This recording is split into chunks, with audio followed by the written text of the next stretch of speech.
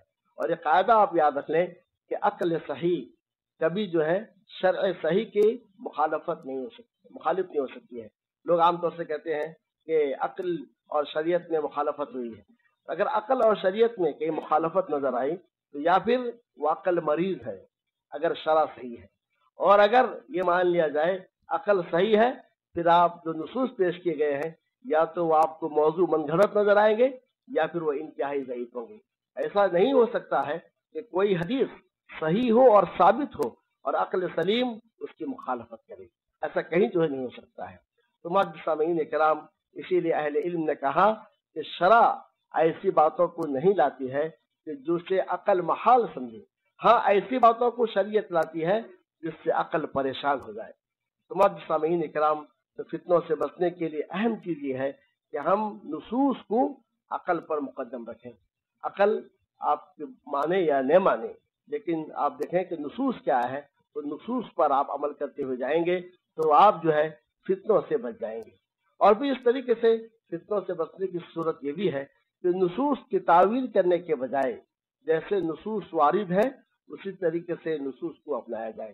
امت میں جتنے فتنے ہوئے ہیں، جہمیہ ہو، اشعریہ ہو یا کہ ماتریدیہ ہو، جتنے فتنے ہیں ان سارے کے سارے فتنوں کا جری یہی ہے، کہیں عقل کو نص پر مقدم کیا گیا تو کہیں نصوص کی تعویل کی گئی. اللہ نے فرمایا کہ اس کے لحاظ ہے تو کہا ہاتھ میں ہاتھ کا معنی قدرت ہے. تو گویا جہاں پر نصوص کی تعویل کی گئی وہیں سے فتنے ہوئے اور وہیں سے جو گمراہیاں پھیلتی گئی ہیں. لہٰذا ضرورت ہے اس بات کی کہ نصوص کو بلا چوں و چرا تسلیم کیا جائے اور تعویل سے گریز کیا جائے. اور معزز سامعین کرام، ان ساری باتوں کے ساتھ ایک اہم بات یہ ہے کہ ہمیں چاہیے کہ اپنی دعاؤں میں ہمیشہ اس بات کو یاد رکھیں کہ اللہ عز و جل ہمیں جو ہے صحیح دین کے جانب ہماری رہنمائی فرما. کیونکہ نبی کریم صلی اللہ علیہ وسلم سے وارد ہے کہ آپ رات کو اٹھتے تھے اور رات کو اٹھ کے دعا کرتے تھے، اللہم رب جبرائیل و میکائیل و اسرافیل فاطر السماوات والارض انت تحکم بین عبادک فیما کانوا فیہ یختلفون، کہ تو اپنے بندوں کے درمیان فیصلہ کرے گا جس میں وہ اختلاف کرتے ہیں. اس کے بعد آپ صلی اللہ علیہ وسلم یہ دعا فرماتے اہدنی لما اختلف فیہ من الحق باذنک انک لا تہدی الی صراط مستقیم، کہ جن مسائل میں اختلاف ہو گیا ہے تو اپنے حکم سے مجھے حق کی جانب رہنمائی فرما. تو آج جو نئے نئے مسائل امت کے سامنے آ رہے ہیں اور جس انداز سے نوجوانوں کو گمراہ کیا جا رہا ہے، تو اس کے اندر ہر نوجوان کو چاہیے کہ اللہ عز و جل سے ان مسائل میں ہدایت کا طالب ہو. نئی نئی جماعتیں وجود میں آ رہی ہیں اور سارے کے سارے جو ہے مسلمانوں کے لیے ناراض دہندہ بن کر آ رہی ہیں، اور یہ نہیں پتا کہ اس کے پیچھے کون سا کفر اور کون سا نفاق اور کون سا خفیہ ہاتھ ہے. اس لیے ہمیں چاہیے کہ ان چیزوں کو اپنانے سے پہلے اللہ عز و جل سے ہدایت کے طالب ہو. اور معزز سامعین اکرام، ان ساری باتوں کے ساتھ ایک اور چیز جس کی اس امت کو ضرورت ہے وہ دین میں تفقہ اور دین میں سمجھ. اللہ عز و جل نے سورہ توبہ میں اسی کی جانب اشارہ کرتے ہوئے فرمایا فلولا نفر من كل فرقة طائفة منهم ليتفقهوا في الدين، اس میں سے ایک جماعت کو کیوں نہیں نکالا جائے جو جائے اور علم حاصل کرے تاکہ دین میں تفقہ اور سمجھ حاصل کریں. کیونکہ دین میں اگر سمجھ، دین میں تفقہ حاصل نہ ہو تو پھر وہ انسان بجائے دین کے مفاد میں کام کرنے کے دین کے لیے نقصان کا باعث بن جاتا ہے. اس کا انداز آپ اس سے لگا سکتے ہیں، کیونکہ جب دین میں تفقہ نہ ہو تو انسان حلال اور حرام میں صحیح تمیز نہیں کر سکتا ہے. دین میں تفقہ نہ ہو تو انسان واجب کو اس کا درجہ، سنت کو اس کا درجہ نہیں دے سکتا ہے. اسی لیے آپ دیکھیں گے بہت سارے ایسے ہیں کہ دین میں تفقہ نہ ہونے کی وجہ سے جو واجب ہے اس کو سنت کا درجہ دے دیے، جو سنت ہے اس کو واجب کا درجہ دیے. کیونکہ اس کی وجہ یہ ہے کہ دین میں تفقہ نہیں ہوا. جس میں زور دینا چاہیے اس میں زور نہیں دیتے ہیں، جس میں زور نہیں دینا ہے اس کے اندر زور دیتے ہیں، اور اس کی وجہ سے اختلاف کا دائرہ وسیع ہوتا جاتا ہے. دین میں تفقہ کی اہمیت کا اندازہ آپ اس سے لگا سکتے ہیں. آپ تمام حضرات جانتے ہیں کہ علی ابن ابی طالب کا قاتل کون تھا. علی ابن ابی طالب کا جو قاتل تھا وہ کوئی کافر نہیں تھا. یہ وہ شخص ہے جس کا نام تھا عبد الرحمن بن ملجم. اس شخص کے بارے میں اندازہ لگاؤ کہ امیر المومنین عمر ابن خطاب رضی اللہ تعالیٰ عنہ اپنے دور میں اس شخص کو کوفہ کے جانب بھیجتے ہیں اور کوفہ کے گورنر سے کہتے ہیں لقد آثرتہ علی نفسی، میں نے اسے اپنے نفس پر ترجیح دی ہے، یعنی اسے میں اپنے پاس رکھنا چاہ رہا تھا، لیکن چونکہ تمہاری ضرورت ہے اس لیے میں اپنے نفس پر ترجیح دیتے ہوئے میں اسے تمہارے پاس بھیج رہا ہوں۔ اور اس کی تعریف کی کہ یہ بڑا متدین شخص ہے، یہ اللہ کے کتاب کا قاری ہے، اچھی آواز والا ہے، تو اس کے لیے مدرسہ بناؤ جہاں وہ بچوں کو جو ہے قرآن کی تعلیم دے سکے، قرآن پڑھا سکے۔ تو ایسا شخص کیونکہ دین میں تفقہ اسے حاصل نہیں تھا، دین کی فقہ نہیں تھی، جب امت میں مسائل اٹھنے لگے تو خوارج کی یہ جماعت، کیونکہ ان کو تفقہ دین میں تفقہ نہیں تھا، تو انہوں نے اپنے اس کم علمی اور بے بصیرتی سے یہ فیصلہ کیا کہ سارے کے سارے مسائل تین اشخاص کی وجہ سے ہیں، ایک معاویہ رضی اللہ تعالیٰ عنہ، دوسرے عمر بن العاص رضی اللہ تعالیٰ عنہ، تیسرے علی بن ابی طالب رضی اللہ تعالیٰ عنہ۔ تو لہٰذا ان تینوں کو قتل کر دیا جائے تو مسائل ختم ہوں گے، بجائے مسائل ختم ہونے کا مسائل اور ابھرنے لگیں گے۔ دین میں اگر تفقہ ہوتا تو اس راستے کو نہیں اپناتے۔ تو فیصلہ کیا گیا کہ ایک ہی روز ایک وقت میں تین جگہ تین افراد ہو اور تینوں کو قتل کرے، پر ہوا یہ کہ اس دونوں تو بچ گئے، پر علی بن ابی طالب پر حملہ کرنے میں یہ شخص جو ہے کامیاب ہو گیا۔ تو اندازہ لگائیے دین میں جب تفقہ نہ ہو ایسا شخص دین کے لیے مفید بننے کے بجائے دین کے لیے نقصان کا باعث بنتا ہے۔ تو آج جو ہمارے نوجوان سلاخوں کے پیچھے بند ہیں اور اس طریقے سے جس انداز سے انہیں تعذیب اور جو ہے اذیت کا نشانہ بنایا جا رہا ہے، یہ ساری کی ساری چیزیں کس وجہ سے ہیں؟ کہ دین میں تفقہ میں کمی کی وجہ سے ہے۔ تو اور امت نے یہ اختلاف کا دائرہ جو وسیع سے وسیع ہوتا جا رہا ہے، تو اس کی وجہ یہی دین میں تفقہ کی کمی کی وجہ سے ہے۔ اسی لیے حدیث شریف میں ہے، رسول کریم صلی اللہ علیہ وسلم نے فرمایا من یرید اللہ بہ خیرا یفقہہ فی الدین، اللہ تعالیٰ جس کے ساتھ خیر کا ارادہ کرے اسے دین کی فقہ اور دین کی سمجھ عطا کرتا ہے۔ اور دوسری حدیث میں ہے، آپ صلی اللہ علیہ وسلم نے فرمایا فقیہ واحد اشد علی الشیطان من الف عابد، ایک فقیہ شیطان پر 1000 عبادت کرنے والوں سے زیادہ بھاری ہوتا ہے۔ تو کیوں بھاری ہوتا ہے؟ کیونکہ فقیہ جسے دین میں تفقہ حاصل ہے تو وہ جو ہے ہر چیز کو اس کا وہ مقام عطا کرتا ہے جس کا وہ مستحق ہوتا ہے۔ اور اگر وہ فقیہ نہ ہو، دین میں تفقہ نہ ہو، تو پھر جو ہے سارے کے سارے مسائل کو غلط مرد کرتا ہے اور جس کے نتیجے میں جو ہے فتنے جو ہے جنم لینے لگتے ہیں۔ تو لہذا معزز سامعین کرام، یہ وہ چند تدابیر ہیں جنہیں اگر ہم اپنائیں تو ان سارے کے سارے فتنوں سے ہم محفوظ ہو سکتے ہیں اور بچ سکتے ہیں۔ اور بڑی خوشی کی بات ہے کہ درس کا یہ سلسلہ تو جو جاری تھا اور آج بھی جاری ہے، اور ان دروس میں ان حلقوں میں ہم بیٹھ کر انشاءاللہ دین میں تفقہ اور دین میں فقہ حاصل کریں گے۔ اور ان مسائل ان فتنوں سے بچنے کے لیے ہمیں یہ چاہیے کہ ہم ہمیشہ اپنے علماء کے ساتھ رہیں۔ جب تک ہم اپنے علماء کے ساتھ رہیں گے ان فتنوں سے ہم بچیں گے، لیکن جب ہم نے علماء کو چھوڑ دیا اور علماء سے ہم علیحدگی اختیار کریں گے تو پھر ان فتنوں کا ہم شکار ہو جائیں گے۔ تو معزز سامعین کرام، آج پوری کی پوری دنیا میں نئے نئے فتنے جنم لے رہے ہیں اور نشانہ اسلام ہے اور مسلمان نوجوان ہیں، ان دونوں کو نشانہ بنایا جا رہا ہے۔ تو ان سارے کے سارے فتنوں سے بچنے کا طریقہ یہ ہے کہ ان تدابیر کو اپنایا جائے اور انہی کی روشنی میں ہم اپنے بچوں کی تعلیم و تربیت کریں، تو بہت جلد یہ سارے کے سارے فتنے دب جائیں گے اور پھر سے امت اسلامیہ سرخ ہوگی۔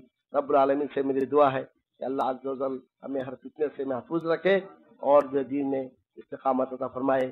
صلی اللہ تعالی علی نبی کریم وعلی آلہ واصحابہ ومن تبعہم بإحسان الی یوم الدین۔